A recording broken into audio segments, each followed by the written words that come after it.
সকালবেলা ছাদে এসে আমি এতটাই অবাক হয়ে গেছি কি বলবো। এই যে দেখুন এই মহারানী আজকে তো একদম ফুটে গেছে। আর কত বড় সাইজের ফুটেছে দেখুন।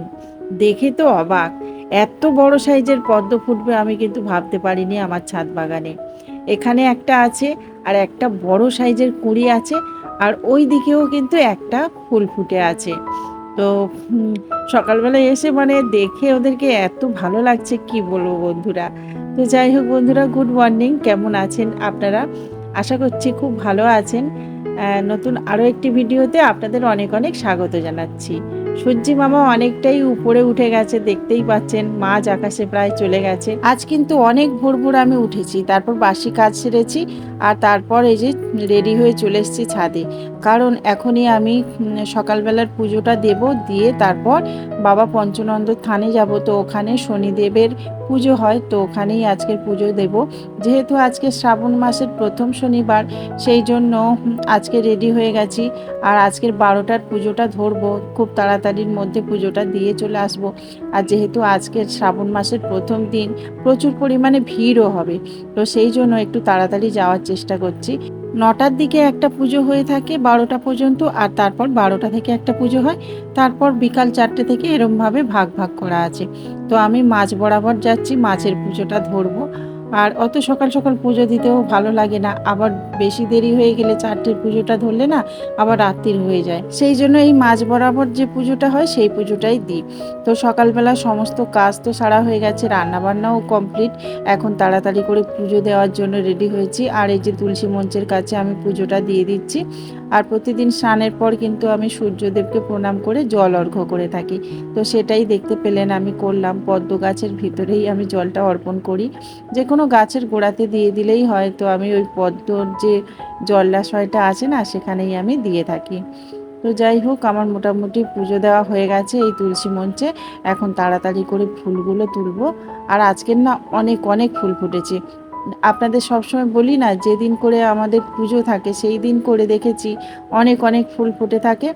আজ তো শনিদেবের পুজো, সেই জন্য আজকের কিন্তু নীলকণ্ঠ ফুলটা লাগে, মানে অপরাজিতা ফুল যেটা বলে, সেটা দেখছি আজকের অনেক ফুটেছে। প্রতি বছর তো এই সময় করে শ্রাবণ মাসে শনিদেবের পুজো করে থাকি, সেই জন্য আমি এই যে অপরাজিতা ফুল গাছ চাষ করেছিলাম। আর এখন কিন্তু সুন্দরভাবে ফুল ফুটছে।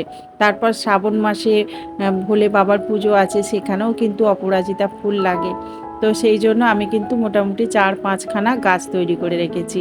আর সব গাছ মিলিয়ে কিন্তু ফুল তুলে মোটামুটি অনেক কটাই হয়ে যায়, 15 থেকে 20টা তো অবশ্যই হয়। আর জবা গাছে তো প্রচুর পরিমাণে ফুল ফোটে, আপনাদের সাথে শেয়ার করি। শ্রাবণ মাস জুড়ে নীলকণ্ঠ ফুলের দামটা এতটা বাড়িয়ে দেয় না কি বলবো। আর এই ছড়া ফুল তো পাওয়াই যায় না, আমরা যদি একটা দুটো ফুল চাই সেটাও পাই না। তো সেই জন্য গাছগুলো চাষ করা। আর অপরাজিতা ফুলের মালা অবশ্য কিনতে পাওয়া যায়, তবে সেগুলো মোটামুটি 30 থেকে 40 টাকা দামেও বিক্রি হয়ে থাকে। আবার মাঝে মধ্যে 15-20 টাকা দামেও পেয়ে থাকি, যখন যেমন আর কি। যখন দেখবেন যে যে জিনিসটা বেশি জুটে যায় তখন সেই জিনিসটার কম দাম হয়ে যায়।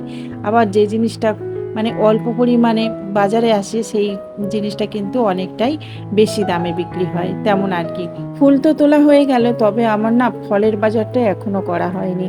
মানে আমি এখানে পুজো দিয়ে যাব, গিয়ে তারপর ফলের বাজার করব। আর সিন্নির জোগাড়টা করে নিয়ে তারপর কিন্তু এখান থেকে বের হব। তো যাই হোক, আজকের আর নারকেল কোড়াটা করছি না, সেই জন্য বিশেষ সময় যাবে না আর কি। তাড়াতাড়ি করে ভোগ জলটা দিয়ে আর বাজারে আগে গিয়ে ফলের বাজারটা করে তারপর তাড়াতাড়ি করে আবার মন্দিরে যেতে হবে, কারণ আজকের অনেক ভিড় হবে।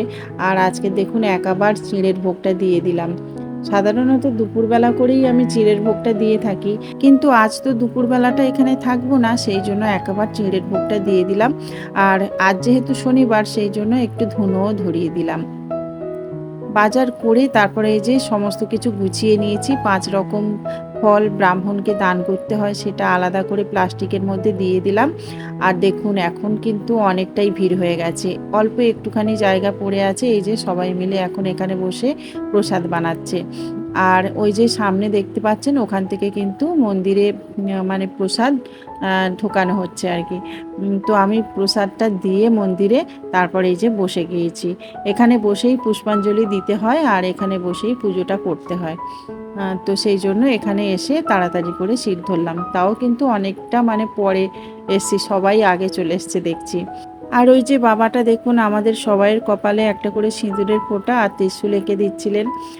তো ওনাকেই জিজ্ঞেস করলাম, আগেরবারে একটা মা এসেছিল, ওনারই হাজব্যান্ড আর কি ইনি, তো উনি সবাইয়ের কপালে আর কি দিয়ে দিয়েছে। তারপর আমাদের সুন্দরভাবে পুজোটা দেওয়া হয়ে গেছে। আর এখন দেখুন প্রসাদগুলো বের করছে ব্রাহ্মণ ঠাকুররা।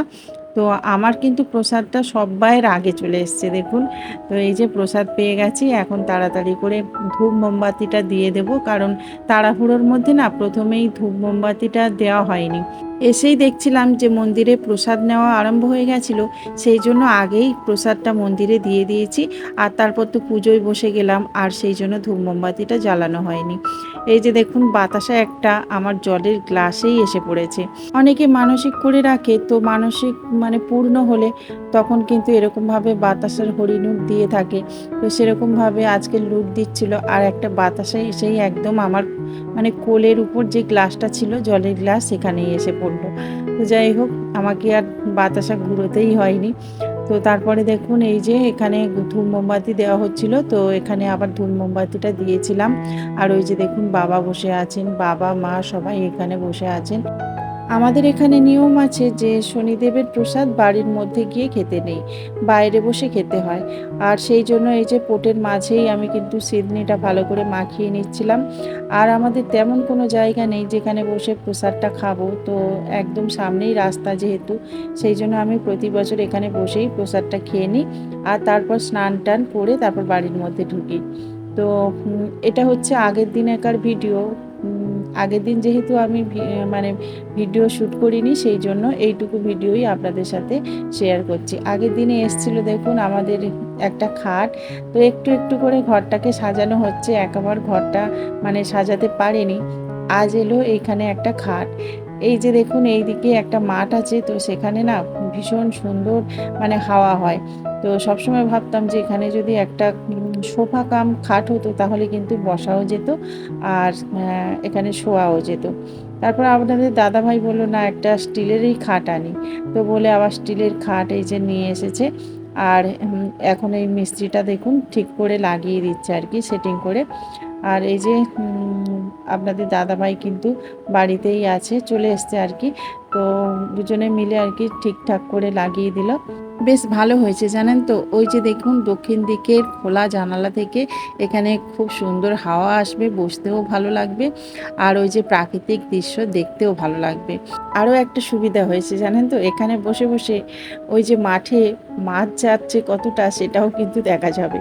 আমি তো এখান থেকে শুধু মাছ কতটা উঠছে, কতটা মাছ এখানে আসছে এগুলোই দেখতাম। তো যাই হোক বন্ধুরা, আজ কিন্তু এই পর্যন্তই ভিডিওটা রেখেছি। আশা করছি ভালোই লেগেছে। ভালো লাগলে অবশ্যই লাইক কমেন্ট শেয়ার করবেন, সাবস্ক্রাইব করে আমার পাশে থাকবেন। দেখা হবে পরবর্তী একটা কোনো ভিডিওতে। ততক্ষণ আপনারা খুব ভালো থাকুন, সুস্থ থাকুন। নমস্কার।